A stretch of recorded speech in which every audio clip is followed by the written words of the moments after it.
ஹல்லேலூயா, ஹல்லேலூயா. கர்த்தர் உங்களை ஆசீர்வதிப்பாராக. கர்த்தருடைய பெரிதான கிருபையினாலும் இரக்கத்தினாலும் இந்த நாளுடைய சமூகத்திலே நாம் கூடி வந்து அவரை துதிக்க, ஸ்தோத்தரிக்க, ஆராதிக்க தேவன் கிருபை செய்தபடினாலே, சாட்சியாக நிற்க தேவன் கிருபை செய்தபடினால் என் தேவனை நன்றியோட துதிக்கிறேன், ஸ்தோத்தரிக்கிறேன். எத்தனை பேர் சந்தோஷமா இருக்கீங்க? ஆமென். கர்த்தர் உங்களை ஆசீர்வதிப்பாரா.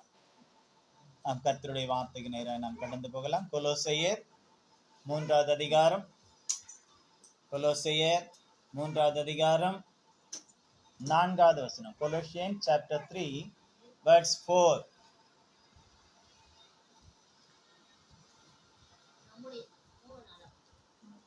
Colossians 3:4 3:4. சத்தமா சத்தமா சத்தமா. நம்முடைய ஜீவனாகிய கிறிஸ்து வெளிப்படும்போது நீங்களும் அவரோடு கூட மகிமையிலே வெளிப்படுவீர்கள். ஆமென். எல்லாரும் வாசிக்கலாமா? எல்லாரும் வாசிங்க.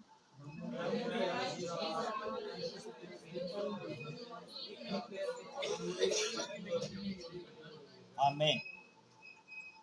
இந்த இடத்துல நம்ம பேரை போட்டு வாசிக்கலாமா? எப்படி போடுறது? நம்முடையன்ற இடத்துலயும் பேரை போடலாம், அல்லது என்னுடைய ஜீவனாகிய கிறிஸ்து வெளிப்படும் பொழுது நானும் அவரோட கூட மகிமையிலே வெளிப்படுவேன். அப்படி வாசிக்கலாமா?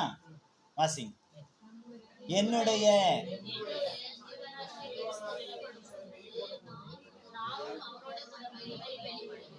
ஆமென். வெளிப்படுவீர்கள் அல்ல, வெளிப்படுவேன். ஆமென். அல்லேலூயா. நம் தலைகளை தாழ்த்தி நாம் ஜெபிக்கலாம். பரலோக பிதாவே, ஆசீர்வதிக்கப்பட்டதான இந்த நல்ல வேலைக்காக நமக்கு நாங்கள் நன்றி செலுத்துகிறோம். என்னுடைய ஜீவனாகிய கிறிஸ்து வெளிப்படும் பொழுது நானும் அவரோட கூட மகிமையில் வெளிப்படுவேன் என்ற அந்த விசுவாசம், அந்த விசுவாசத்தை அன்றைக்கு உம்முடைய தாசனாகிய பவுலுக்கு நீர் கொடுத்து, அதை கொலோசே சபையாருக்கு அதை எழுத வைத்து, இந்த நாளிலும் கூட அதை நீர் எங்களுக்கு வெளிப்படுத்தி, அப்பா அந்த வார்த்தைகளை நீர் கொடுத்திருக்கிறபடினால், இந்த வசனத்தை கொடுத்திருக்கிறபடினால் நாங்களும் இந்த விசுவாசத்திலே வளர்ந்து கனி கொடுப்பதற்கு பரிசுத்த ஆவியானவர் எங்கள் ஒவ்வொருவரோடும் கூட நீர் பேசுவீராக. பெரியவர்கள், சிறியவர்கள், சிறு பிள்ளைகள், வாலிபர்கள், கன்னிகைகள், முதிர் வயதானவர்கள், கணவன் மனைவியை உள்ளவர்கள், விதவைகள் எல்லோரோடும் நீர் பேசுவீராக. தடைகளை நீக்குங்க. சிறு பிள்ளைகள் அமைதியாய் இருக்க முடியாது. பரிசுத்த ஆவியானவர் அவர்களை பலப்படுத்துவீராக. எல்லா தீங்குக்கு விலக்கி காத்து ரட்சி. இயேசுவின் நாமத்தில் பிதாவே, ஆமென். அல்லேலூயா. என்னுடைய ஜீவனாகிய கிறிஸ்து அப்படின்னு நாம் தனியே வாசிக்கும் பொழுது சில வார்த்தைகளை, சில வசனங்களை நம்முடையதாய் அதை மாற்றி கொள்ள வேண்டும். விசுவாசத்தோடு அதை வாசிக்க வேண்டும். இங்கே பவுல் கொலோசியருக்கு எழுதும் பொழுது எல்லோருக்கும், சபைக்காக அவர் சொல்லுகிறார், அவரையும் சேர்த்து.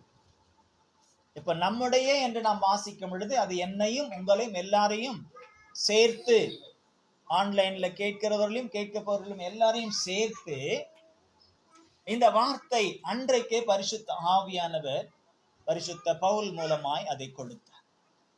இது ஒரு விசுவாசமுள்ள வார்த்தை. இதற்கு முந்தின வசனத்தை நாம் ஏற்கனவே தியானித்திருக்கோம். ஞாபகம் இருக்கா? 3வது வசனத்தை வாசிங்க. ஏனென்றால் நீங்கள் மரித்தீர்கள், உங்கள் ஜீவன் கிறிஸ்துவுடனே கூட தேவனுக்குள் மறைந்திருக்கிறது. ஆமே. இத குறித்து நாம செய்தி கொடுத்தாரா இல்லையா? கர்த்தர் ஞாபகம் இருக்கா இல்லையா? ஞாபகமே இல்லை.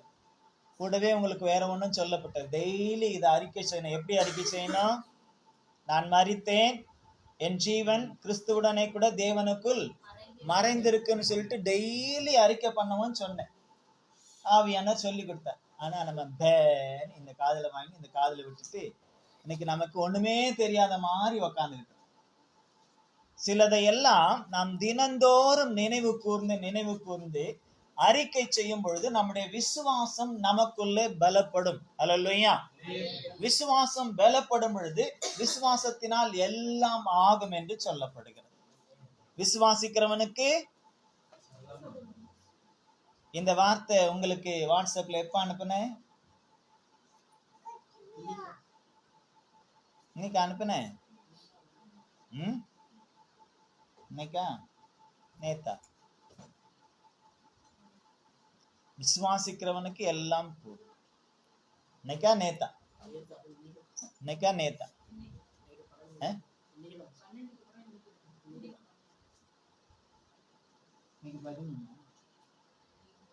எடுத்து பாருங்க உங்க வாட்ஸ்அப்ல. இன்னைக்கா நேத்தா? விசுவாசிக்கிறவனுக்கு எல்லாம் கூடும். அதுக்கு முன்னே விசுவாசி அதரான் என்று சொல்லப்பட்டது. அதற்கப்புறம் உங்களுக்கு விசுவாசிக்கிறவனுக்கு எல்லாம் கூடும் என்று. அது என்னைக்கு தானே? சரி, சோத்திரம். கர்த்தர் உங்களை ஆசீர்வதிப்பாரா. விசுவாசிக்கிறவனுக்கு எல்லாம் கூடும். விசுவாசத்திலே வராத யாவுமே என்னவா? பதரா, பாவம். விசுவாசத்திலே வராத யாவும் பாவம். மனுஷனால் கூடாதவைகள் அனைத்தும் தேவனாலே கூடும். மனுஷனாலே ஏன் கூடாமல் போகிறது? விசுவாசம் இல்லாததினால். இயேசு கிறிஸ்து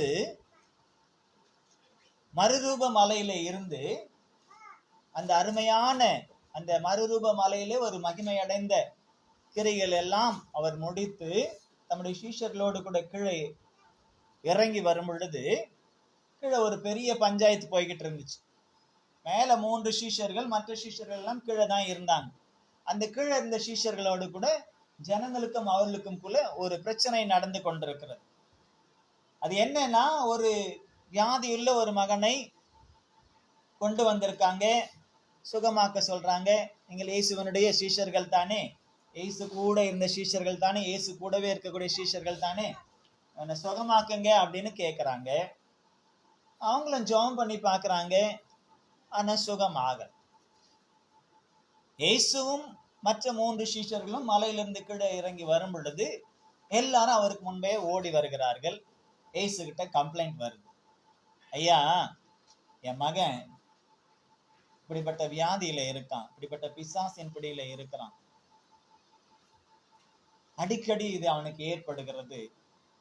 நம்முடைய சீஷரிடத்துல கொண்டு வந்தேன், ஆனால் அவர்களால் என்ன செய்ய முடியல? ஒன்னும் செய்ய முடியல. என்ன செய்ய முடியல? சீஷர்களால் என்ன செய்ய முடியல? சீஷர்களால் என்ன செய்ய முடியல? நாமெல்லாம் யாரு? நாமெல்லாம் யாரு?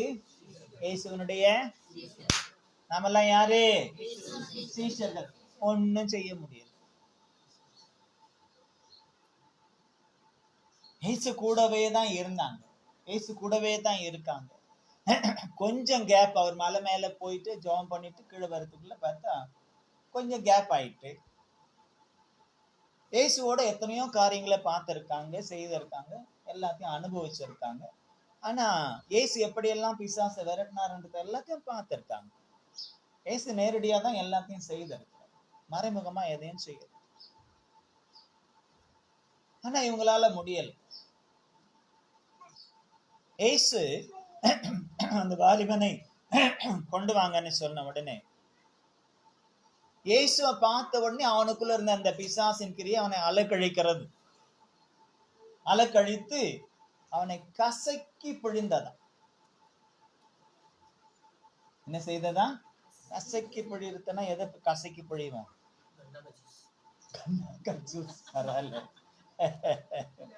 லெமன். அவர் கடையில பார்த்திருக்கிறார், இவங்க வீட்டுல போட்டிருக்காங்க. நாம வீட்டுல போறது கூட அப்படி கசக்கி புழிய மாட்டோம். உண்மைதான். அவன் கடைசி வரல அதை சுத்தி சுத்தி சுத்தி, அதை மாடு கூட தின்னாது, அந்த அளவுக்கு என்ன செய்திருவான் அதுல இருக்கிறது எல்லாத்தையும். கண்ணா கஞ்சி சாப்பிட்டது இல்லையா?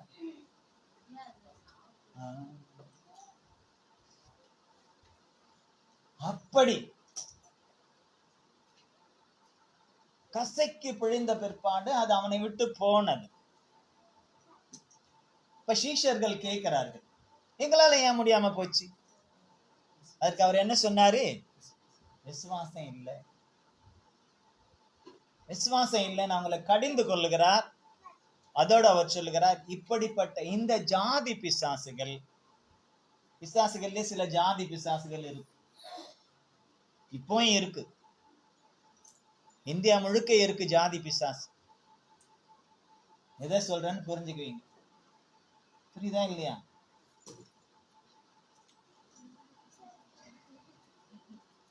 உலகம் முழுக்க இருக்கு ஜாதி பிசாசு, மத பிசாசு.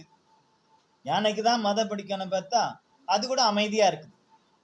ஆனா இங்க இருக்கிறவங்களுக்கு தான் என்ன பிடிக்குது? நாட்டுல இருக்கிறதுக்கு தான் மதம் பிடிக்கணும் பார்த்தா நாட்டுல இருக்கிறவங்களுக்கு மதம் பிடிக்குது. காட்டுல இருக்கிற வகை வகையான மிருகங்கள் எல்லாம், சிங்கம், புலி, யானை, சிறுத்தை, கரடி, மானு, வேற காட்டு எருமை, வேற காண்டா மிருகம், நல்ல வேலை எடுத்து கொடுக்கிறார் பாருங்க. கரடி, இப்படி நிறைய குள்ள நரி, ஓநாய், மலைப்பாம்பு, இன்னும் பலவிதமான பாம்புகள் எல்லாம் எல்லாம் இருக்கு. ஆனால் அங்க பிரச்சனை இல்லைங்க. ஜாதி பிரச்சனை இருக்கு. எல்லாம் கூட்டம் கூட்டம், அவங்கவுங்க தனித்தனியா கூட்டம் கூட்டமா வாழ்வாங்க. ஆனா அங்க ஜாதி பிரச்சனை இருக்கு இல்ல. அதுங்களுக்கெல்லாம் 5 அறிவுன்னு சொல்றோம். நாட்டுல இருக்கிறவங்களுக்கெல்லாம் எத்தனை அறிவு? 6 அறிவுன்னு சொல்றோம். இன்னும் சில பேருக்கு 7வது அறிவும் கூட இருக்குதுன்னு சொல்றாங்க. இன்னும் சில பேருக்கு நெற்றி கண்ணில் கூட நாங்க திறந்து பார்த்துடுறோம்னு சொல்றாங்க. ஆனா என்ன இல்ல, அதுங்களுக்கு இருக்கிற அறிவு கூட இவங்களுக்கு இல்ல. ஒரு காட்சியை பார்த்தேன். ஒரு மான் தவறி ஒரு குளத்துல விழுந்துருது. ஒரு மான் தவறி குளத்துல விழுந்தது. அது பக்கத்துல யானை நிக்குது. அப்ப அந்த யானை என்ன பண்ணுதுன்னா, பரவாயில்ல அப்படின்னு சொல்லிட்டு இல்லை. அது என்ன செய்யுது? அது கொம்பை பிடிச்சி, தலையை பிடிச்சி அப்படியே வெளியே எடுக்குது. அது தத்தளிக்குது. அதுல இருந்து அதை அப்படியே தூக்கி வெளியே எடுக்குது. இதை காப்பாற்றக்கூடிய அந்த அறிவை அதற்கு கொடுத்தது யார்? அதுக்கு 5 அறிவுன்றோம். இப்பெல்லாம் என்ன செய்யறாங்க? எதனா ஆக்சிடென்ட் நடந்த உடனே என்ன செய்யறாங்க? ராப எது நடந்தாலும் இப்ப உடனே என்னதான் செய்யறாங்க? ஆமா, காப்பாத்துறதே இல்லை.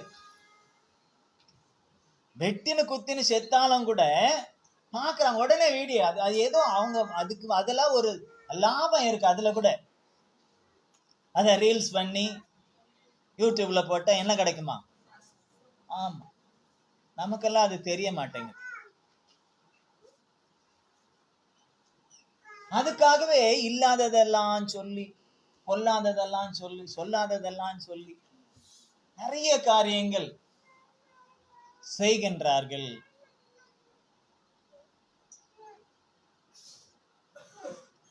ஆனால் கர்த்தருடைய பிள்ளைகள் நாம் அப்படி இருக்கக்கூடாது. காரணம் என்னன்னா, நாம் விசேஷித்தவர்கள். ஆமென், அல்லேலூயா. இயேசு சொன்னார், உங்களுக்குள்ள விசுவாசம் இல்லாததினாலே இந்த பிசாசின் கிரியை உங்களால் அந்த வாலிபனை விட்டு விரட்ட முடியல. விசுவாசம் வேண்டும். என்னோடு கூட நீங்க இருக்கிறது பெருசு இல்ல, என்னிடத்துல இருக்கக்கூடிய விசுவாசம் உங்களுக்கு வேண்டும். அவருக்குள்ள இருந்த விசுவாசம் என்ன? இயேசுக்குள்ள இருந்த விசுவாசம் என்ன? ஹலோ கவனிங்க, இயேசுக்குள்ள இருந்த விசுவாசம் என்ன? சொல்லுங்க பார்க்கலாம்.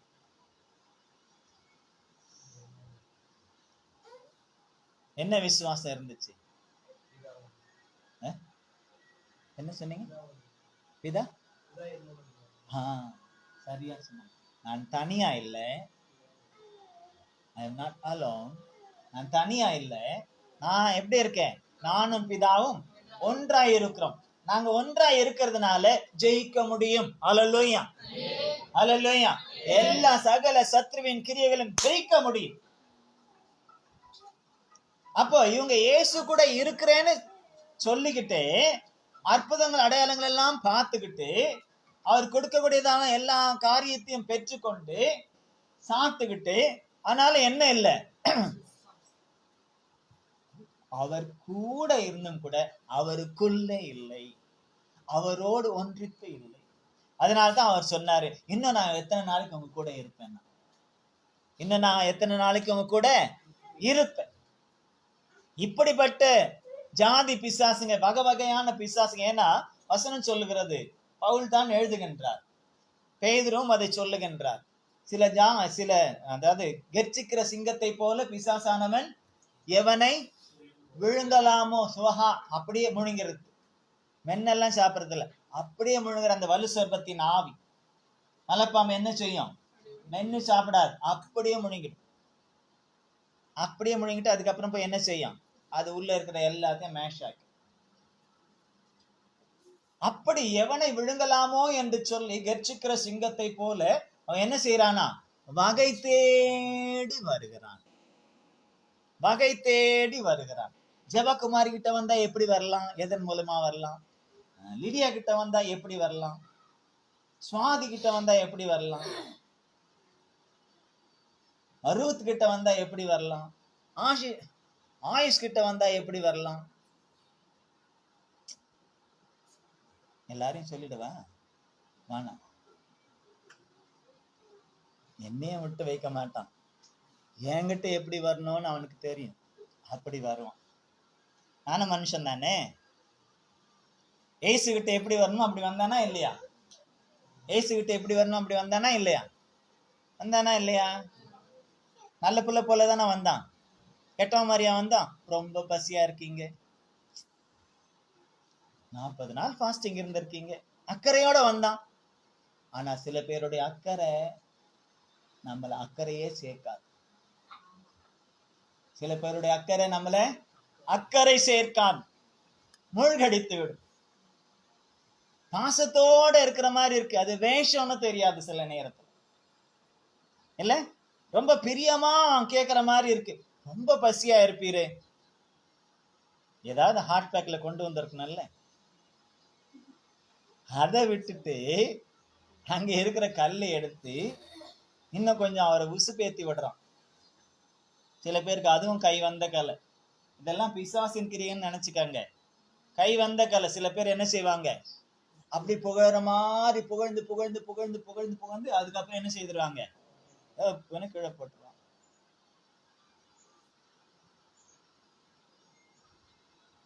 தற்புகழ்ச்சி எப்பவும் விரும்பக்கூடாது. மற்றவர்கள் புகழ்ந்தாலும் கூட அதை பெருசா எடுத்துக்க கூடாது. சில பேர் ரொம்ப புகழறாங்கன்னா நம்ம கிட்ட ஏதோ ஆக வேண்டிய காரியம் இருக்குன்னு அர்த்தம். ஆமா, ஏதோ நடந்து. ரொம்ப புகழ்றாங்கன்னா இல்ல ரொம்ப கொஞ்சிறாங்கன்னா மாசமா அப்படின்னு நடிக்கிறாங்கன்னா ஏதோ நம்ம கிட்ட ஆக வேண்டியிருக்கு. ஆனதுக்கு அப்புறம் காலை வாரிடுவாங்க.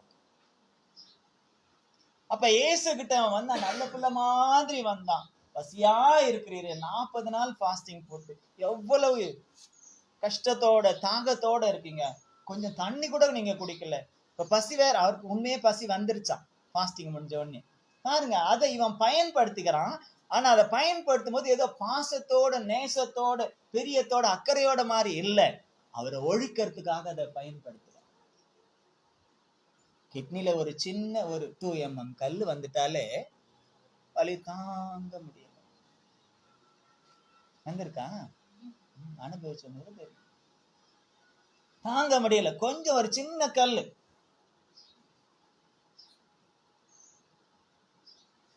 அவன் சொல்றான் கல்லே எடுத்து அப்பமாக்கி சாப்பிடுன்றான். கல் அடிச்சுன்னு போட்டும், அதுக்கப்புறம் அவர் எந்த வேலையும் என்ன செய்யக்கூடாது? செய்யக்கூடாது. ஆனால் அவனுக்கு தெரியல, அவரே கண்மலை என்று அவனுக்கு தெரியும். அல்லேலூயா. அவர் சாதாரண கல் அல்ல, அவர் கண்மலை. அதுல ஜீவன் இருக்கிறது. அதை அடித்தால் அதுல இருந்து என்ன வரும்? தண்ணீர் புறப்பட்டு ஜீவ ஊற்று புறப்பட்டு வரும். தாகம் தீர்க்கக்கூடியது அவர்கிட்ட இருக்கு, பசியை போக்கக்கூடியது அவர்கிட்ட இருக்கு. இவன் போயிட்டு நடிக்கிறான். அவரும் பார்த்துக்கிட்டே தான் தெரியும் யார் வந்திருக்காங்க. முதல்ல அவருக்கு தெரியும். நாம தான் சில நேரத்துல தெரியாம மாட்டிக்கும், தலையில தெரியாம சிக்கிக்கும்.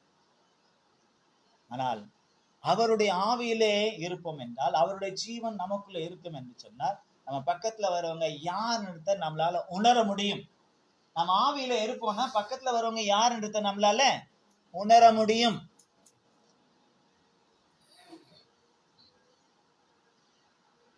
அவர்கள் எந்த நோக்கத்தோடு நம்மளை பார்க்கிறார்கள், எந்த நோக்கத்தோடு நம்மளை தொடுகிறார்கள் என்றெல்லாம் நமக்கு தெரிய வேண்டும் என்று சொன்னால், நாம் பரிசுத்த ஆவியிலே நிறைந்து இயேசு கிறிஸ்துவின் ஜீவனிலே நாம் இருக்கோம். ஆமென். ஹல்லேலூயா. அந்த பிசாசின் கிரியைகளை இயேசு ஜெயித்தார்.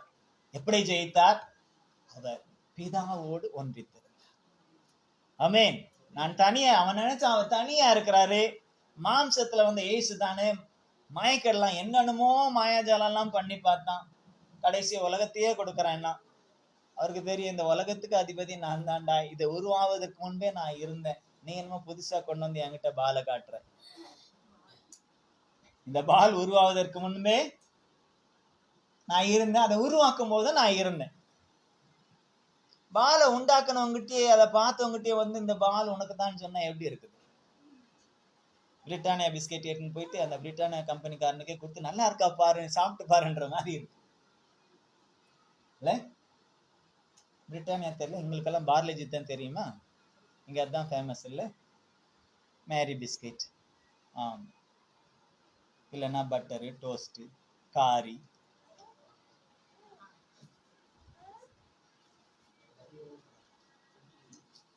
அவர் அறிந்திருந்தபடினாலே அவனை அதட்டினார், விரட்டினார், அப்பாலே போ.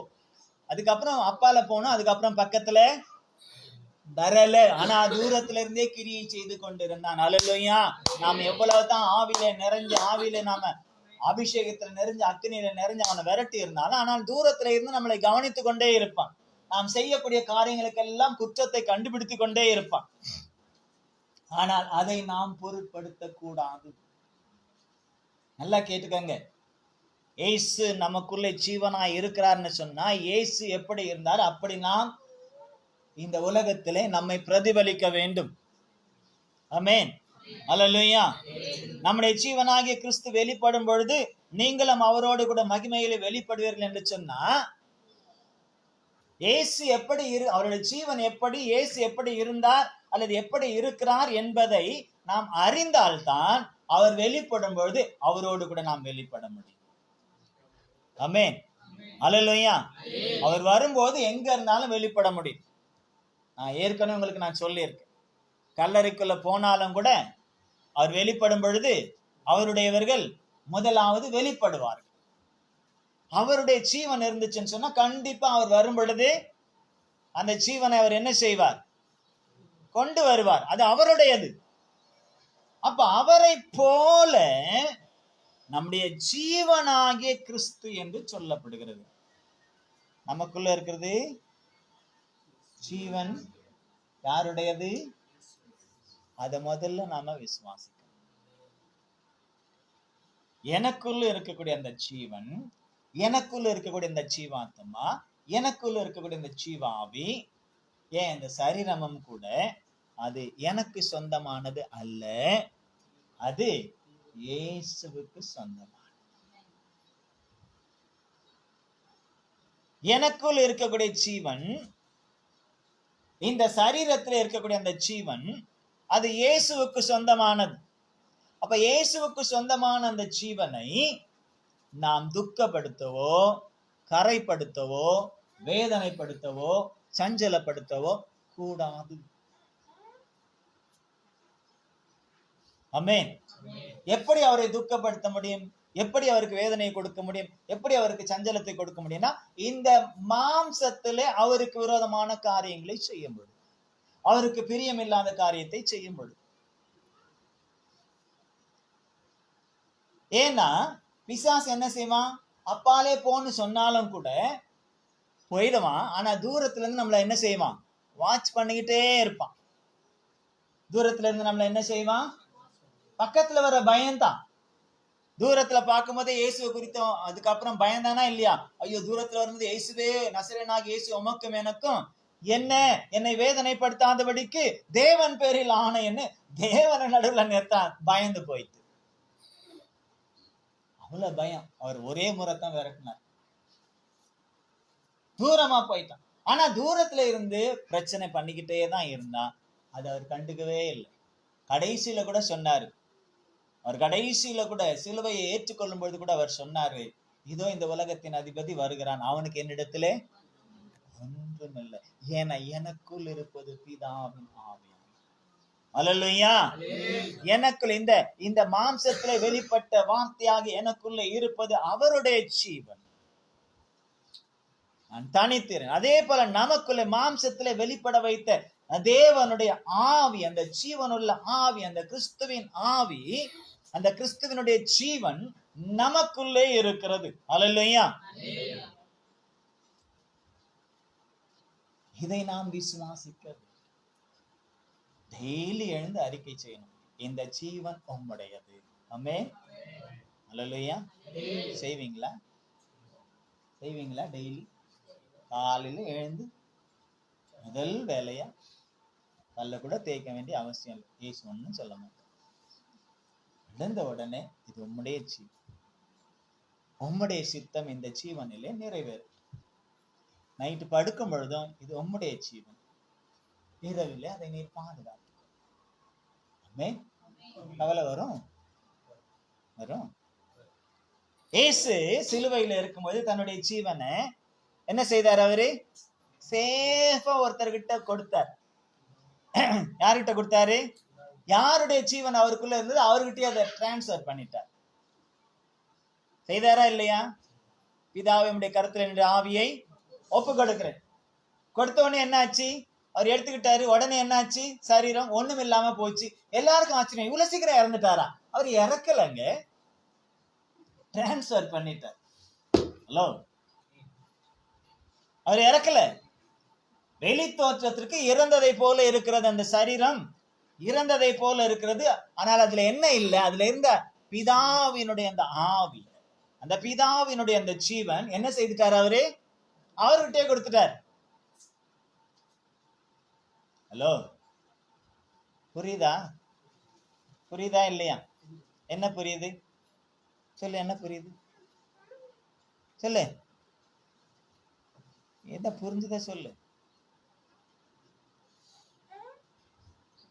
கவனிக்கணும். இங்க உக்காந்துட்டு இருக்கிறது பெருசு இல்லை, நான் பேசுறதும் பெருசு இல்லை. ஆவியானவர் சொல்வதை உள்வாங்கிக் கொள்ள வேண்டும். ஆமென். அல்லேலூயா. அவர் தன்னுடைய ஆவியை பிதாவே அவருடைய கரத்துல, ஏன்னா அவரிடத்திலிருந்து வந்தது, அது அவருடைய ஆவிதான். ஒப்பு கொடுக்கிறார். இப்ப இந்த சரீரம் என்ன ஆயிடுச்சு? சிலுவையில சும்மா தொங்கிக்கிட்டு இருக்கு. ஆனால் அந்த சரீரத்தை குறித்தும் கூட தேவனுக்கு ஒரு சித்தம் இருக்கிறது. அவருடைய சரீரத்தை மாத்திரம், நம்முடைய சரீரத்தையும் குறித்து கூட தேவனுக்கு சித்தம் இருக்கிறது. கொரிந்தியர்ல அது அழகா பவுல் எழுதி வைத்திருக்கிறார், ரோமர்ல எழுதி வைத்திருக்கிறார். இந்த சரீரம் கர்த்தருக்கு சொந்தமானது. கர்த்தருக்கு சொந்தமான சரீரத்தை வேசித்தனத்திற்கு என்ன செய்யக்கூடாதான்? ஒப்பு கொடுக்க கூடாது. எந்த அசுத்தத்திற்கும் ஒப்பு கொடுக்க கூடாது. கர்த்தரே இந்த சரீரத்திற்கு சொந்தக்கார். அப்ப இந்த சரீரத்திலே நாம் மாம்சத்திலே எடுக்கக்கூடிய எந்த டிசிஷனும் அது கர்த்தருடைய ஆலோசனையை மீறக்கூடாது. ஆமென். அல்லேலூயா. அல்லேலூயா. அல்லேலூயா. நம்மளுக்கு ஆவி, ஆத்மா, சரீரத்தை கொடுத்திருக்கார். இது மூன்றும் அவருக்கு சொந்தமானதுதான். அது அவருடைய கரத்துல இருந்தால் அதை அவர் பாதுகாத்துக் கொள்வார். இந்த மாதத்துல நமக்கு ஒரு நல்ல வார்த்தையை கொடுத்தார். என்ன வார்த்தை அது? வாக்குதத்தத்தை கொடுத்தார். என்ன வாக்குதத்தம் சொல்லு தாய்? கொட்டு, தலையிலே ஒரு கொட்டு கொட்டு, நறுக்குன்னு கொட்டு. வலிக்குமா? வலிச்சா அப்ப நான் ஒண்ணு கொட்டுட்டா எப்படி வலிக்குதுன்னு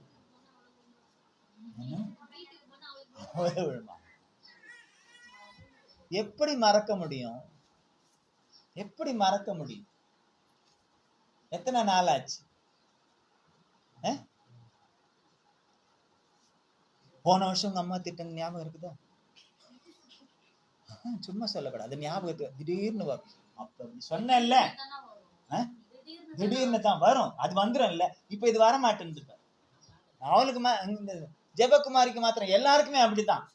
எது வேண்டாமோ சிலதெல்லாம் எடுத்து போடணும்னு நம்ம நினைப்போம். ஆனால் அது ஆணித்தரமா நம்முடைய உள்ளத்தில் ஆழத்துல பதிஞ்சிருக்கும். எது நமக்கு உன்னதத்திற்கு தேவையோ அது என்ன ஆகாது? ஆணி வேர் கொண்டு, பக்க வேர் கொண்டு கூட நிற்காது. தீமைகள் நம்மளுடைய இருதயத்துல நிறைஞ்சிருச்சுன்னா அந்த இருதயத்திற்குள்ள இயேசு வாசம் செய்ய முடியாது. அங்க கிறிஸ்துவின் ஜீவன் இருக்கா. அதனாலதான் சிலுவையிலே தன்னை அடித்தவர்கள், துப்பினவர்கள், ஏசினவர்கள், பேசினவர்கள், நிந்தித்தவர்கள், அவமதித்தவர்கள், அவமானப்படுத்தினவர்கள், நிர்வாணமாக்கினவர்கள் எல்லாரையும் அந்த இருதயத்துல அந்த கசப்பு இல்ல, அந்த இருதயத்துக்குள்ள அந்த வயிற்றுல தான் என்ன சொன்னாரு, பிதாவி இவர்களுக்கு மன்னியுங்க. அதுவும் அவர் சொன்ன வார்த்தை தெரிஞ்சு செய்தாங்கன்னு சொல்லல, தெரிஞ்சுதான் செய்தாங்க. ஆனா அவர் என்ன சொல்லிட்டாரு, தெரியாம செய்தாங்க. ஆனா இவங்க என்ன தெரிஞ்சு செய்தாங்கன்னு தேவனுக்கு தெரியும்.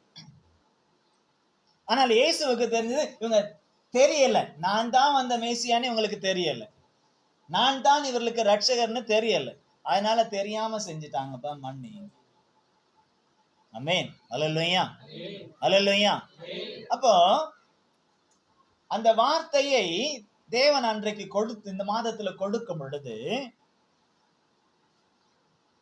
ரொம்ப சந்தோஷமா இருந்துச்சு. நான் உன்னை மறப்பதில்லை.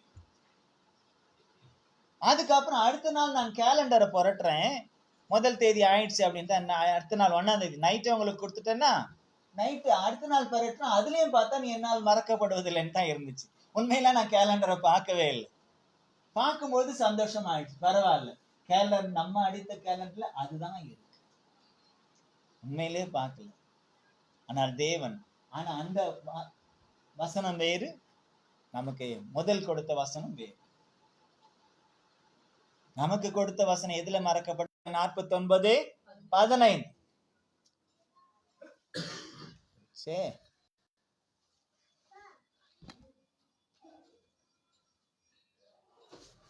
ஓகே, கனெக்ட் ஆயிட்டு.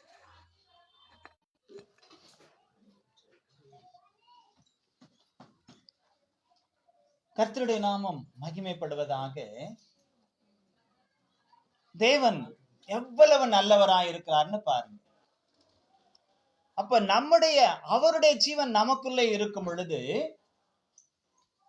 நல்ல கவனிங்க, நாம் யாருடைய ஜீவனை பெற்றிருக்கிறோம்? கிறிஸ்துவனுடைய ஜீவன்.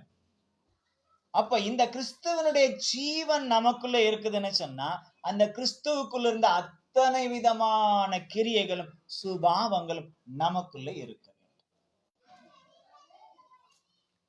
வெளிப்படுவோம். இந்த விசுவாசம் முதலாவது நமக்கு வேணும். முதலாவது, எனக்குள்ளே கிறிஸ்துவின் ஜீவன் இருக்கிறது. பக்கத்துல கையை பிடிச்சி சொல்லுங்க சத்தமா, எனக்குள்ளே கிறிஸ்துவின் ஜீவன் இருக்கிறது. ஆமென், அல்லேலூயா. அந்த கிறிஸ்துவின் ஜீவன் வெளிப்படும் பொழுது சொல்லுங்களேன், அவரோட கூட நானும் மகிமையில் வெளிப்படுவேன். அல்லேலூயா. இன்னைக்கு மட்டும் இல்ல, தினந்தோறும் சொல்ல. தினந்தோறும் அந்த 3வது வசனமும் கூட நாம டெய்லி சொல்ல வேண்டியது.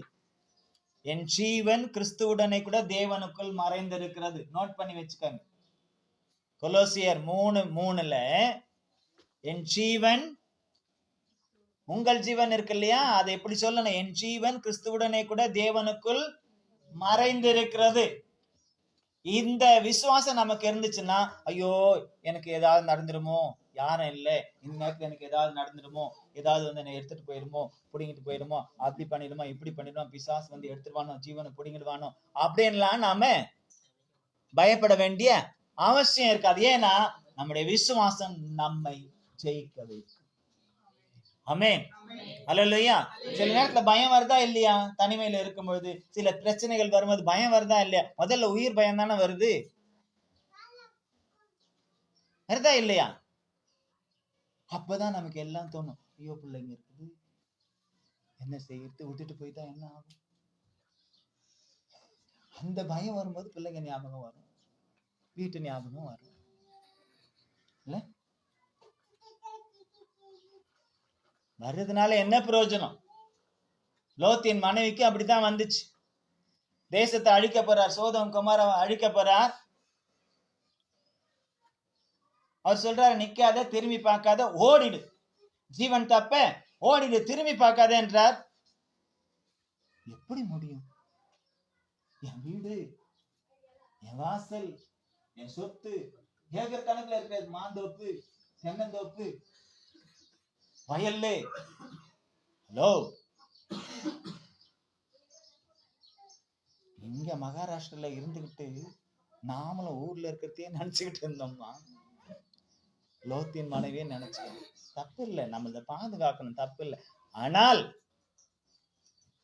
நம்மளை வைத்திருக்கிற இடத்திலிருந்து கர்த்தருடைய நாமத்தை மகிமைப்படுத்தி அவருடைய வருகைக்கு நாம் ஆயத்தப்பட வேண்டும். அல்லேலூயா. நம்முடையது எப்போது நம்முடையது தான். நமக்கு வந்து சேர வேண்டும் என்றிருந்தால், கர்த்தர் தீர்மானித்திருந்தால் நமக்கு அது வந்து சேரும். இல்லையா போகட்டும். ஏன்னா நம்ம ஒண்ணும் கொண்டு போறதில்லை. நம்ம எதையும் ஒரு கைப்பிடி மண்ணை கூட நாம கொண்டு போக முடியறதில்லை. அதனாலதான் கடைசியில நம்மளை புதைக்கும் போது அடுத்தவங்க கைப்பிடி மண்ணை போடுறாங்க. புரியுதா? இப்ப ஏன் போடுறாங்கன்னு, ஏன் போடுறான்னு புரியுதா? நம்மளால போட்டுக்க முடியாது, எடுத்துட்டு போக முடியாது. அதனாலதான் இந்த அது நம்ம அவங்க கொடுக்கறத எடுத்துட்டு போக முடியுமா?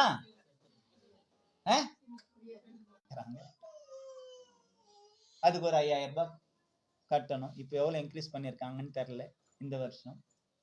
அதுல அந்த எலும்புகளை எடுத்து வச்சு அதை சீல் பண்ணி அவங்க பேரை போட்டு வச்சிடுறாங்க. அதுக்கப்புறம் அங்க தோணுனா ஒண்ணு நம்மளுது, நாங்க ஒண்ணும் கிடையாது, வேற யாருன்னா வந்துருவாங்க படுத்துக்கிட்டு.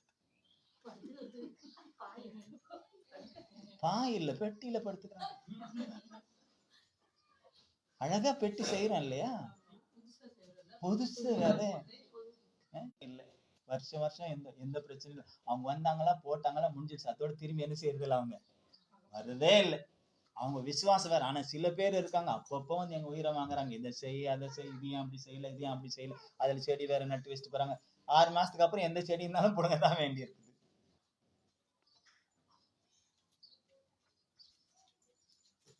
நம்முடைய விசுவாசம் இயேசுவை போல இருக்க வேண்டும். கல்லறையில அவருடைய ஆவியை கொடுத்துட்டாரு. ஜீவன் எங்க கொடுத்தாரு? யார் கொடுத்தாரோ, யார் அனுப்புனாரோ அவர்கிட்டயே கொடுத்துட்டு, இப்ப வெற்றுடம்பு அப்படி இருக்கிறது. அதை கொண்டு போய் கல்லறையில வைக்கிறாங்க. அழகா அதை பேக் பண்ணி கொண்டு போயிட்டு வைக்கிறாங்க. ஆனா ஆவி எங்க போச்சு? பிதா எடுத்துக்கிட்டு உள்ள வச்சுக்கிட்டாரா? ஏற்கனவே உங்களுக்கு சொல்லியாச்சு அந்த ஆவியில என்ன செய்தார்னு. மாம்சத்துல கொலையுண்டு, ஆவியிலே உயிர்ப்பிக்கப்பட்டார். அப்ப உயிர்ப்பிக்கப்பட்ட அந்த மாம்சத்துல இருந்த அந்த ஆவி இப்பொழுது வேறு விதமாய் செயல்படுகிறது. அதற்கு இன்னும் வேலை இருக்கிறது. அங்க போயிட்டு அது செயல்படுகிறது. அங்க போய் பிரசங்கம் பண்ணுகிறது. ஆவிகளுக்கு ஆவிதான் பிரசங்கம் பண்ண முடியும். ஆமென். ஏற்கனவே மரித்து போய் ஆவியாய் இருக்கிறவர்களுக்கு ஒரு தருணத்தை ஏற்படுத்தி கொடுக்க இயேசு இப்ப ஆவியில போயிட்டு பிரசங்கம் பண்றார். அல்லேலூயா. ஆவிக்குரிய பிரசங்கத்துக்கும் மாம்சத்திற்குரிய பிரசங்கத்துக்கும் வித்தியாசம் இருக்கு. ஆமென். அல்லேலூயா. ஆவிக்குரிய பிரசங்கம் எப்பவுமே கொஞ்சம் மனம் திரும்புதலை குறித்து தான் பேசும். ஆமென். ஹலோ, உங்ககிட்ட தான் பேசுறேன். நீங்க எல்லாம் ஆவிக்குரியவங்க தானே? ஆவியானவர் இருக்கார் தானே? அல்லேலூயா. அப்பப்போ கொடுப்பார், குத்துவார், நசுக்குவார், புடுங்குவார், என்ன வேணாலும் செய்வார். அது மனம் திரும்புவதற்காக. ஆமென். அல்லேலூயா. ஒரு அறை அவர் கொடுக்குற மாதிரி இருக்கும். பாஸ்டர் இப்படி பேசிட்டார். பாஸ்டர் பேசுறதுக்கு அவசியமே இல்லை. எனக்கு என்ன உங்க மேல வாய்க்கா வரப்பு தகராறா? ஹலோ, உங்களுக்கு எனக்கு வாய்க்கா வரப்பு தகராறா? இல்ல இல்ல, அப்புறம் ஏன் அந்த தகராறை பார்த்துட்டு இருக்கீங்க? விடுங்க, போதண்டி. கொஞ்சிறீங்க வீட்டுல தான், இங்கேயுமா உங்களை பார்த்து மத்தவங்களும் கொஞ்சறாங்க.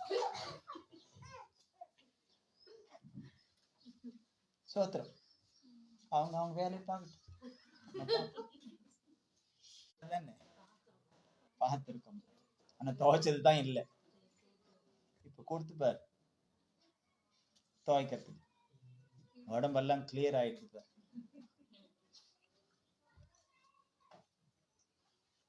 அன்னைக்கு இருந்தவங்க எல்லாம் சிக்குன்னு இருந்ததுக்கு என்ன காரணம்?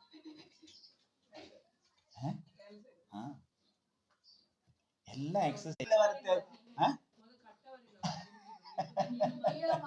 அதான் சொல்றேன், வெளியே கூட பேருக்கிறவங்க பாக்குறேன் நான், சும்மா அப்படி தட்டின்னு போறாங்க. வீட்லயும் அதே மாதிரி தான் தட்டுறாங்க. அன்னைக்கு அந்தந்த வேலைக்கு அதன்படி செய்யணும். அரியாமனையில வெட்டணும்னு ஏன் வச்சாங்க? அன்னைக்கு உக்காந்து அதை செய்யணும். இப்ப நம்ம மேடையை போட்டுறோம், நின்றுகிட்டே செய்யறோம். அப்புறம் கால் வளையுது, கை வளையுது. சில வேலைகளை எப்படி செய்யணும் அப்படி நாம செய்யணும். இதுக்கெல்லாம் தனியா தான் டீச்சிங் எடுக்கணும். இப்போ அதெல்லாம் சொல்ல முடியாது. அதெல்லாம் நல்லா இருந்தது. அதனால அவங்களும் ஆரோக்கியமா இருந்தாங்க. கடைசி வரலும் நல்ல ஸ்லிம்மா இருந்தாங்க.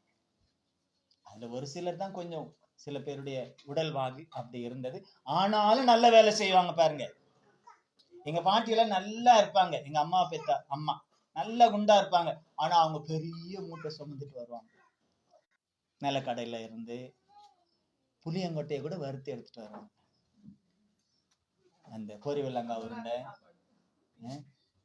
செக்கில் ஆட்டின தேங்காய் எண்ணெய், செக்கில் ஆட்டின கடலை எண்ணெய் எல்லாம் பியூரா இருக்கும். எல்லாம் வயல்ல விளைஞ்சது. எல்லாம் கரும்பு எல்லாம் இருக்கும். பெரிய மூட்டையா வரும். அதை சுமந்துட்டு வருவாங்க பாரு. அதை சுமந்துட்டு வந்து வண்டியில போட்டு வண்டியில இருந்து இறக்கி வீட்டுக்கு சுமந்துட்டு வருவாங்க. அப்பெல்லாம் குதிரை வண்டி தானே. இப்பெல்லாம் இது ஆட்டோ எல்லாம் கிடையாது. ஒண்ணு ரிக்ஷா இல்லைன்னா குதிரை வண்டி இருந்துச்சு. சில பேரு ரொம்ப பெரிய மூட்டைனா ஏத்த மாட்டாங்க. அதனால தலையிலே வச்சுட்டு சுமந்துட்டு வருவாங்க. ஆரோக்கியமா இருந்தாங்க. நல்ல வயசு வரலும் இருந்தாங்க. எங்க அம்மாவுடைய பாட்டியை பார்த்திருக்கேன். அவங்க அவ்வளவு வயசான பல்லெல்லாம் கொட்டல, நல்லா இருந்தாங்க. நமக்கு இப்பவே சொத்தையாய் போச்சு. வலிக்குது, ஈர் வலிக்குது, அங்க வலிக்குது, இங்க வலிக்குதுன்ற. அப்பப்ப டென்டல் கிட்ட போறோம். என்னன்னா பல்ல புடுங்கினாலும் ஃபீஸ், வச்சாலும் ஃபீஸ். இதையும் புடுங்கி ஃபீஸ் வைக்கிறான், அது ஃபீஸையும் புடுங்கிடுறான். நாம் கிறிஸ்துவை பிரதிபலிக்க வேண்டியவர்கள். அவருக்குள்ளே இருந்த அத்தனை விதமான சுபாவத்தையும் வெளிப்படுத்த வேண்டும். அப்ப நாம் ஆவியிலே நிறைந்து தான் அவர் வரும்போது அவருடைய மகிமையில நாம வெளிப்பட முடியும். அல்லேலூயா, அல்லேலூயா. அவருடைய மகிமையில நாம் வெளிப்படணும்னா இங்க இருக்கும்போது நாம் மகிமை அடைய வேண்டும். இந்த வருஷத்துல நமக்கு அவர் கொடுத்த பெரிய ஒரு வாக்குத்தத்தம், ஆசீர்வாதமான ஒரு வாக்குத்தத்தம். என்ன வாக்குத்தத்தம் அது? நான் உன்னில் மகிமைப்படுறேன். ஹலோ, நம்ம மேல எவ்வளவு பிரியம் இருந்தா, நம்ம மேல எவ்வளவு அன்பு இருந்தா அவருடைய மகிமையை நமக்கு கொடுத்து, வாத்தியார் எங்களுக்கு போடுறதுக்கு முன்னாலே அவன் எல்லாத்தையும் சால்வ் பண்ணி போட்டுருவான். அதனால வாத்தியாருக்கு அவன் மேல கொஞ்சம் போறான். வாத்தியார மிஞ்சிடறான். அவரே சில நேரத்துல திணறுவார். இவன் போயிட்டு மடமன்னு போட்டுருவான். ஆனா அப்படிப்பட்ட ஒரு நல்ல மேத்தமேட்டிக்ஸ்ல வரலாம் ஒரு நல்ல டீச்சரா போயிருக்கலாம். இவன் உங்களுக்குள்ள நீங்க என்ன மாதிரியே இருக்கணும். அல்லேலூயா, அல்லேலூயா, அல்லேலூயா. சில பேர் நம்ம மாம்சத்துல சொல்லுவோம், அப்படியே உரிச்சி பறந்துக்குது இல்ல. இன்னொன்னு சொல்லுவோம், ஆத்தால மாதிரியே இருக்குது இல்ல. சொல்லி இருக்கிறாரு. என்ன வாஸ்து பாருங்களேன். யோவான்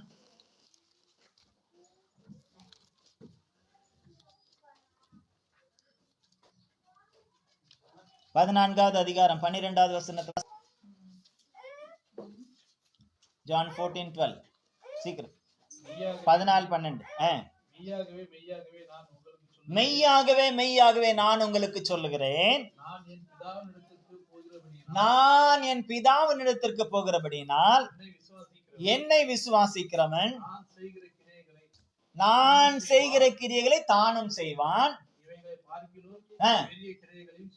அது மாத்திரம் இல்ல, இவைகளை அதாவது நான் செய்ததை விட, நல்லா கவனிங்க, நான் செய்ததை விட இன்னும் பெரிய கிரியைகளை செய்வான். அல்லேலூயா, அல்லேலூயா. நீங்க வேலை செய்யற இடத்துல இருக்கிறவங்க பாஸ் என்னைக்காவது உங்களை பார்த்து இப்படி சொல்லி இருப்பாரா? எப்பா அடுத்து நீ தான் பாஸ் வருவ, என்னோட நல்லா நீ இருப்ப அப்படின்னு சொல்லுவாரா என்னைக்காவது? ஒரு பாஸும் சொல்ல மாட்டாங்க. பிக் பாஸ்ல கூட சொல்ல மாட்டாங்க இல்ல. பாக்குறீங்கல்ல, சொல்ல மாட்டாங்க. பாக்குறது இல்லையா? சோத்திரம். பிக் பாஸ்ன்றாங்க, எனக்கும் ஒன்றும் தெரியாது.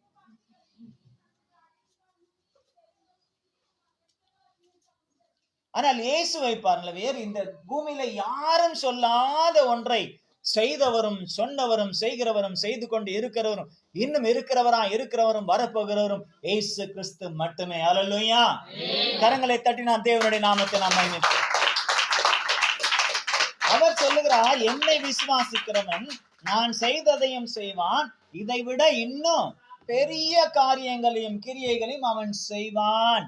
ஹலோ, அவர் இயேசு அவர் செஞ்சாரு, என்னாலாம் முடியாது அப்படி அவர் சொன்னாரு. நான் செஞ்சேன்ப்பா அதனால உங்களாலாம் அப்படியே செய்ய முடியும்னு நினைச்சிடாதீங்க அப்படியா சொன்னாரு? கடிந்து கொள்ளுகிறார் சீஷர்களை, அற்ப விசுவாசிகளை. இன்னும் எத்தனை காலம் நான் உங்களை கூட இருப்பேன், இதை விட நீங்க பெரிய காரியங்களை நீங்க செய்யணும். ஆகவே விசுவாசம் உள்ளவர்களாம் இருங்க. கடுகளவு விசுவாசம் இருந்தா போதும், ரொம்ப பெரிய விசுவாசம் எல்லாம் வேணாம். கடுகளவே இருந்தா போல மலையை பேக்கலான்றார். அல்லேலூயா, அல்லேலூயா. சில ஜாதி பிசாசுகளை விரட்டுறதுக்கு கொஞ்சம் ஃபாஸ்டிங் போடுன்றார். ஃபாஸ்டிங் போட்டு ஜெபம் பண்ணிட்டு போயிட்டு நின்னா அது ஓடும்ன்றார். ஆமென். அல்லேலூயா, அல்லேலூயா. அது எப்போ சாப்பிடணும்னு யோசிக்க கூடாது. எப்பவுமே சாப்பிட்டுக்கிட்டே இருந்தோமா மந்தமாயிடும். புரியுதா? எப்பவுமே சாப்பிட்டுக்கிட்டே இருந்தா மந்தமாயிடும். எவ்வளவு சாப்பிடலாம் தெரியுமா? காலையில எவ்வளவு சாப்பிடலாம்?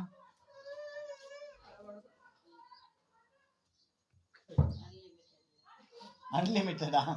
Unlimited idli, unlimited dosa, unlimited puri, unlimited pongal, அப்படியா? சில பேர் சொல்லுவாங்க வாயை திறந்தா காக்கா கொத்தும், அப்படி எடுத்துட்டு போயிடணும். அந்த அளவுக்கு சாப்பிடலாம். பசிக்குமே. ஒரு பையன் சொன்னான், வேலை முக்கியமா சாப்பாடு முக்கியமா? பசிக்க இல்ல. சின்ன பிள்ளை, நீ சேர்ந்துட்டடா சங்கத்துல வேலை செய்யணும், சரி செய்யற, சரி செய். இல்ல நான் போறேன், எங்க சாப்பிட போறேன். வேலை முக்கியமா சாப்பாடு முக்கியமா? அவன் சொன்ன பசிக்கம் இல்லைன்னு அழுகுறான்.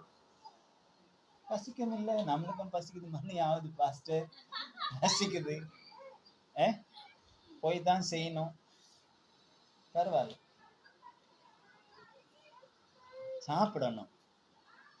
தேனா இருந்தாலும் கூட மிஞ்சி சாப்பிடக்கூடாதுன்னு வசனம் சொல்லு. மட்டாய் தான் சாப்பிடும். தேனா இருந்தாலும் அப்படிதான் சாப்பிடும். எவ்வளவு மதுரமா இருந்தாலும் எந்த அளவுக்கு சாப்பிடணுமோ அந்த அளவுக்கு தான் சாப்பிடணும். வயிற்றுக்கு எப்பவுமே அரை வயிறு இல்ல முக்கா வயிறு, மீதி வயிற்றுக்கு கொஞ்சம் தண்ணிக்கு இடம் வைக்கணும். அப்பதான் நல்லது, ஆரோக்கியம். இது வரலாம் சாப்பிட்டு அப்புறம் குச்சி வச்சு குத்தி, சில பேர் பார்த்திருக்கீங்களா, நல்லா சாப்பிட்டு அப்புறம் கையை வச்சு குத்தி வெளியே எடுப்பாங்க. ஐயா,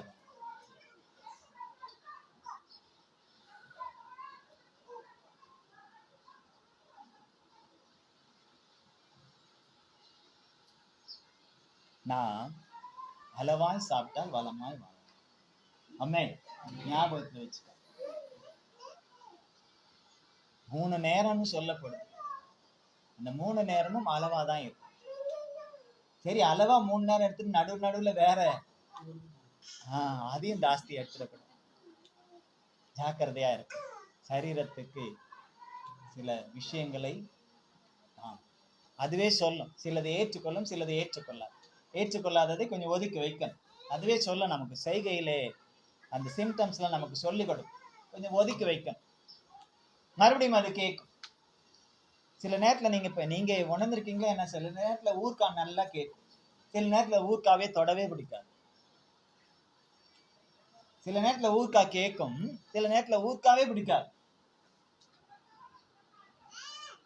அப்படின்னா அது நாம இல்ல, நமக்குள்ள இருக்கிற அந்த கிரியைகள், தேவன் உண்டு பண்ணி வைத்திருக்கிறதா அந்த காரியங்கள், அந்த அவயவங்கள் அது கிரியை செய்கிறது. அதற்கு எது வேணுமோ அதை எடுத்துக்கொள்கிறது, எது வேண்டாமோ அதை புறக்கணிக்கிறது. அதே போலதான் இந்த பூமியிலே நாம் இருந்தாலும் இந்த ஜீவன், நமக்குள்ள இருக்கக்கூடிய ஜீவன் பரலோகத்தில் இருக்கிற இயேசுவினுடையது. அல்லேலூயா, அல்லேலூயா. அவருடைய ஜீவன் நமக்குள்ளே,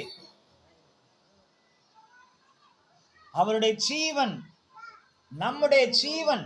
நம்ம பாட்டு பாடணும், என் உயிரான என் உயிரான என் உயிரான இயேசுன்னு பாடிட்டு போயிடும். அதுக்கப்புறம் உயிரையே நினைக்கவே மாட்டோம். என் உயிர் என் உயிர்ன்னு தான் நினைக்கும், அவர் உயிர்ன்னு நினைக்க மாட்டோம். நம்முடைய ஜீவன் இதை தினந்தோறும் அறிக்கை செய்யணும். எனக்குள்ளே இருப்பது கிறிஸ்துவின் ஜீவன். அந்த எதற்காக அந்த ஜீவனை கொடுத்திருக்கிறார்? அவரை போல இந்த பூமியிலே வாழ்ந்து அவர் செய்ததை விட இன்னும் அதிகமான காரியத்தை விசுவாசத்தோடு நான் செய்து அவர் வெளிப்படும் பொழுது அவரோடு நான் வெளிப்படுவதற்கு. அல்லேலூயா, அல்லேலூயா. அவர் வெளிப்படும் போது அவரோடு. இப்போ எப்படி எடுத்துக்கணும்னு சொன்னா, இப்ப கண்ணாடி முன்னால போய் நம்ம நிக்கிறோம். நாம எப்படி நிக்கிறோமோ அப்படித்தான் அது காட்டும், இல்லையா? இப்ப இந்த கண்ணாடி டபுள், சின்ன எழுத்த பெருசா காட்டும், சிலது நார்மல். டபுள் இருக்கு, இப்படி பார்த்தா ஒண்ணுமே தெரியாது, இங்க சின்ன எழுத்து மாத்திரம் தெரியும், இதுல பார்த்தோன்னா எல்லாம் தெரியும். ஆனா அது அப்படி அல்ல. நிலை கண்ணாடி என்பது நம்ம எப்படி போய் நிக்கிறோமோ அப்படியே காட்டும். நம்ம கவனிங்க, நம்ம எப்படி நிக்கிறோமோ அப்படி காட்டும், வெளி தோற்றத்தை மட்டும் காட்டும். ஆனால் கிறிஸ்து என்ற அந்த கண்ணாடி, இயேசுதான் கண்ணாடி. இப்ப நாம யார காட்டணும்? அந்த கண்ணாடியில நம்ம காட்டணும். நம்மளை பார்க்கும்போது அவர் எதை பார்க்கணும்? அவரை பார்க்கணும். இந்த கண்ணாடி எதை பார்க்குது? நம்மளை பார்க்குது இல்லையா? அதை போல அவர் நம்மை பார்க்க வேண்டும். அதுதான் உண்மையான ஒன்று. அவர் வெளிப்படும் பொழுது மகிமையிலே நாமும் வெளிப்படணும்னா நம்முடைய ஜீவனாய் இருக்கிற இயேசு நமக்காக பரிந்து பேசிக்கொண்டு ஸ்தலத்தையும் ஆயத்தப்படுத்தி கொண்டு ஆவலாய் நம்மை அழைத்து கொண்டு செல்வதற்காக ரெடியா இருக்கிறாரோ அதே பொசிஷன்ல நாமும் எப்பவும் ஆயத்தமாய் இருக்கிறோம். அல்லேலூயா.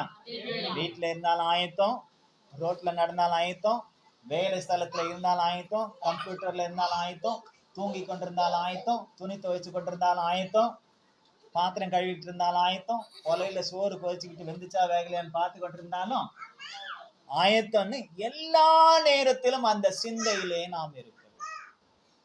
அல்லேலூயா. ஆகவே நம்முடைய ஜீவனாகிய கிறிஸ்து வெளிப்படும் பொழுது நாமும் அவருடைய மகிமையில் வெளிப்படுவதற்கு அவருக்குள் இருந்த அந்த விசுவாசம், அன்பு, தயவு, நற்குணம், சாந்தம், இச்சையடக்கம், பொறுமை, தாழ்மை, என்னெல்லாம், நீதி, மற்றவர்களுக்காக பரிந்து பேசுவது, மற்றவர்களுக்காக உதவி செய்வது, மற்றவருடைய அழுகையை கண்ணீரை துடைத்தது, இதெல்லாம் அவர் இந்த பூமியில இருந்தபோது அவர் செய்தார் என்று நாம் வாசிக்கிறோமோ? வாசிங்க, ஃபுல்லா வாசிங்க. புதிய ஏற்பாட்டை இது முறை எத்தனை முறை, இந்த இப்ப 7வது மாசத்துல எத்தனை முறை வாசித்திருக்கீங்க புதிய ஏற்பாட்டை? ஒரு முறையாவது வாசித்து முடிச்சிங்களா? புதிய ஏற்பாட்டை ஒரு முறையாவது வாசித்து முடிச்சிங்களா? பழைய ஏற்பாட்டை சொல்ல, புதிய ஏற்பாட்டை நான் உங்களுக்கு ஏற்கனவே சொல்லியிருக்கேன். பழைய ஏற்பாட்டுல ஒரு 5 அதிகாரம் வாசிங்க, புதிய ஏற்பாட்டுல ஒரு 3 அதிகாரம் வாசிங்க. அப்படி வாசித்தா புதிய ஏற்பாட்டை 4 முறை வாசித்தெல்லாம் ஒரு வருஷத்துக்கு. எத்தனை அதிகாரம்? 3 அதிகாரம் புதிய ஏற்பாட்டுல வாசித்தா 5 அதிகாரத்தை நீங்க வாசித்தீங்க. ஆனா புதிய ஏற்பாட்டை நீங்க வாசித்தீங்கன்னா 3 அதிகாரம், ரொம்ப இல்ல, 3 அதிகாரம் வாசித்தீங்கன்னா 4 முறை வாசிக்கலாம். மறுபடியும் வாசிக்க, ஒவ்வொரு முறை மறுபடியும் ஒவ்வொரு முறையும் ஒவ்வொரு அதிகாரத்தை வாசிக்க அதில் உள்ள புதிய புதிய புதிய காரியத்தை சொல்லிக் கொண்டே இருப்பார். குறித்து வைத்துக் கொள்ளும். நம்முடைய விசுவாசம் வளரும். அல்லேலூயா. நம்முடைய ஆவிக்குரிய ஜீவியம் வளரும். அல்லேலூயா. நமக்குள்ள இருக்கிற அபிஷேகம் வளரும். அல்லேலூயா. நமக்குள்ள இருக்கிற அக்கினி இன்னும் அதிகமாய் கொழுந்து விட்டு. அல்லேலூயா. நமக்குள்ள இருக்கக்கூடியதான அந்த சுபாவங்கள் அது பளிச்சென்று பரிசுத்தமாய் வெளிப்படும். அல்லேலூயா. ஆகவே விசுவாசியுங்கள். எனக்குள்ள இருக்கக்கூடிய ஜீவன் கிறிஸ்துவினுடையது. அவர் வெளிப்படும் பொழுது மகிமையிலே நானும் வெளிப்படும்படியாக விசுவாசத்தோடு நான் கிரியை செய்து விசுவாசத்தோடு அந்த ஜீவனிலே நான் நிலைத்திருக்க வேண்டும் என்று சொல்லி நாம் எல்லாரும் நம்மளை ஒப்பு கொடுத்து நாம செபிக்கலாம். எல்லாரும் நம்மளை ஒப்பு கொடுத்து நாம செபிக்கலாம். அல்லேலூயா. நாங்கள் துதிக்கிறோம் ஆண்டவரே, நாங்கள் ஸ்தோத்தரிக்கிறோம், நமக்கு நாங்கள் நன்றி செலுத்துகிறோம். எல்லாரும் ஒப்பு கொடுத்து செபிங்க. அப்பா, உங்க கரத்துல ஒப்பு கொடுத்து எங்களுக்கு வெளிப்படுத்தி கொடுத்த இந்த வார்த்தையின்படி ஆண்டவரே, எங்கள் ஜீவனாகிய கிறிஸ்து நீர் எங்களுக்குள்ள இருக்கிறீர். எதற்காக இருக்கிறீர்? உம்மை போல் இந்த பூமியிலே நாங்கள் வாழ்ந்து உமது நாமத்தை மகிமைப்படுத்தி சாட்சியாக மண்டையில நீர் வெளிப்படும் போது நாங்கள் வந்து உமோடு வெளிப்பட வேண்டும், சேர்ந்து கொள்ள வேண்டும் என்று சொல். ஆகவே என்னுடைய ஜீவன் அப்பா தேவனுக்குள் அது மறைந்து இருக்கிறது. என்னுடைய ஜீவன் கிறிஸ்துவுக்குள்ளே அது மறைந்திருக்கிறது என்று சொல்வதை போல் என் ஜீவன் கிறிஸ்துவுடனே தேவனுக்குள் மறைந்திருக்கிறது என்று நான் விசுவாசித்து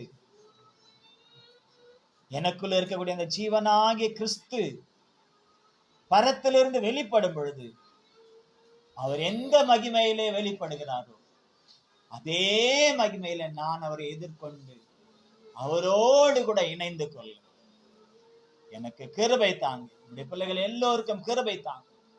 பார்த்து கொண்டிருக்கிற இன்னும் பார்க்க போகிற எல்லோருக்கும் அந்த கிருபையை தாங்க. உங்க கருத்துல ஒப்பு கொடுத்து நான் செபிக்கிறேன். நான் உங்கள் அன்பின் கருத்துல ஒப்பு கொடுத்து செபிக்கிறேன். நீங்க நடத்துங்க. உங்களுடைய பரிசுத்த ஆவியின் மூலமாக நீர் எங்களை பலப்படுத்தி நடத்த வேண்டும். அருமை ரட்சகரும் மீட்பரும் ஆகிய இயேசு கிறிஸ்துவின் விலையேற பெற்ற நாமத்தில் எங்களை தாழ்த்தி சமர்ப்பணம் செய்கிறோம் எங்கள் ஜீவனுள்ள நல்ல பிதாவே. ஆமென், ஆமென். அல்லேலூயா, அல்லேலூயா, அல்லேலூயா. கர்த்தர் உங்களை ஆசீர்வதிப்பாராக.